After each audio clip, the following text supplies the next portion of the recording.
লিল্লাহি তাকবীর, লিল্লাহি তাকবীর। সেই আল্লাহর প্রশংসা আদায় করার দরকার আছে না নাই? আমরা যদি আজীবন মরণ পর্যন্ত সেই আল্লাহর নামের স্লোগান দিতে পারি, সেই আল্লাহর নামের ধ্বনি দিতে পারি, তাকবীর দিতে পারি, আমাদের ফায়দা আছে না নাই? অবশ্যই ফায়দা আছে। সেই আল্লাহর নামের তাকবীর, সেই আল্লাহর নামের স্লোগান আমরা ভুলে গিয়েছি আজকের মুসলমান, যার কারণে আমাদের এই অবনতি। মুসলমানদের অধঃপতনের কারণটা কি? What's the reason behind the secret? আপনি মাত্র 2 বছর আগের ঘটনা তালাশ করেন, ভারত কর্ণাটক প্রদেশের একটি ঘটনা মনে আছে আপনাদের?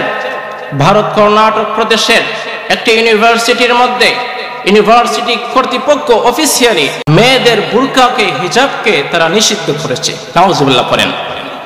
সাথে সাথে আমাদের একটা দিন ইবুল মুসকান, ওই মুসকান নামক মেয়েটা হিজাবকে নিষিদ্ধ করার কারণে, বুরকাকে নিষিদ্ধ করার কারণে সাথে সাথে সে তার বিরুদ্ধে অবস্থান করলো, এই সিদ্ধান্তের বিরুদ্ধে। ঠিক কিনা? সম্মানিত ভাইয়েরা, সাথে সাথে দেখা গেল পুরোটা ক্যাম্পাসের মধ্যে, ইউনিভার্সিটির ক্যাম্পাসের মধ্যে হইচই শুরু হয়ে গেল।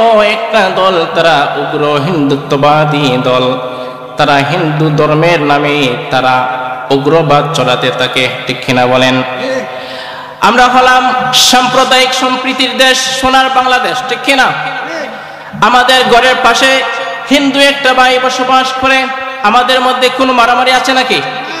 মারামারি নাই, হানাহানি নাই, সাম্প্রদায়িক সম্প্রীতির সাথে আমরা বসবাস করি।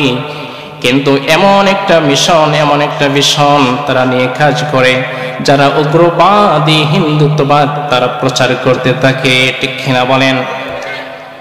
এর পরিচয় দিতে গিয়ে তারা ইসলামের বিরুদ্ধে অবস্থান করলো, হিজাবের বিরুদ্ধে, নেকাবের বিরুদ্ধে অবস্থান গ্রহণ করার পরে তারা জয় শ্রীরাম এই স্লোগান দেওয়া শুরু করলো।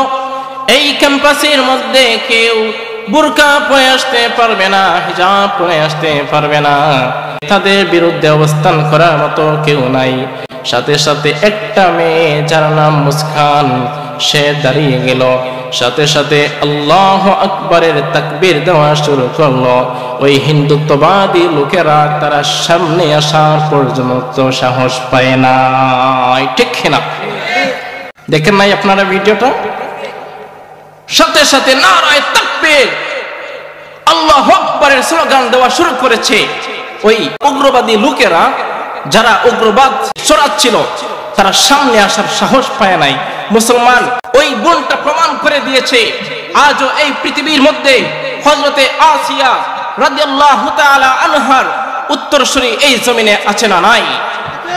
আমাদের বোনটা প্রমাণ করে দিয়েছে, আজও ১৫০০ বছর পূর্বের হযরতে সুমাইয়া রাদিয়াল্লাহু তাআলা আনহার মতো ইসলামের সর্বপ্রথম শহীদ মহিলা, যার উপর ইসলাম গ্রহণ করার কারণে নির্যাতন করা হয়েছিল, নিপীড়ন করা হয়েছিল, তবুও সে ইমানকে বিক্রি করে দেয় নাই।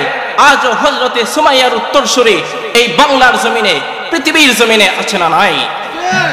আমরাও যদি নারায়ে তাকবীরের স্লোগান ধারণ করতে পারি, আমরাও কখনো বাতিলের কাছে কখনো মাথা নত করতে হবে না। ঠিক কিনা বলেন?